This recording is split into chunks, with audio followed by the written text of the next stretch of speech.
I don't think you fully realize just how depraved and inhumane the United States has become internationally, to the point where human rights violations are becoming a daily occurrence. And really, you can point to our actions in Gaza in setting the tone. And that didn't start with Trump, but just like with everything else, Democrats gave Trump an open door. In Venezuela, we're blowing boats out of the water, saying that they're drug boats, but they're probably full of civilians. But even if they were drug boats, you don't just kill people without trial for drug smuggling. That alone is a human rights violation. In Cuba, our actions are starting to feel reminiscent of those in Gaza. We currently have a full blockade threatening tariffs to any country that sells oil to Cuba. Thankfully, Mexico is delivering some supplies regardless, but it's not enough. We've compromised Cuba's healthcare system with blackouts lasting up to 20 hours. Many ICUs and emergency rooms are operating with limited power. It's also affecting the storage of vaccines, blood products, and temperature-sensitive medicines because they can't maintain refrigeration.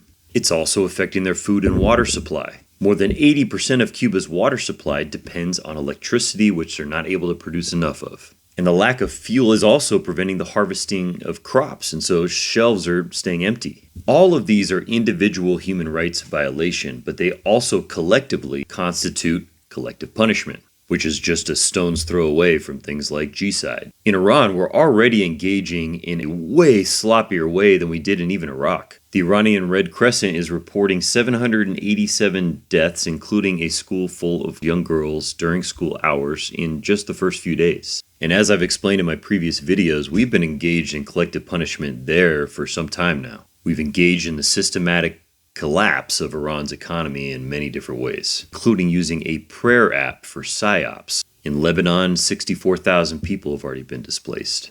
And we're not even a week in. Pete Hegseth is basically bragging about human rights violations with his lethality douchebag nonsense. We've lost any moral authority we ever had. We've always had many problems, but we at least tried to set an example on the world stage for a little while there. Now we're nothing more than just another tyrannical empire. We can only hope that Donald Trump's hubris finally blows up in his face. But even if it does, a lot of people have to die first.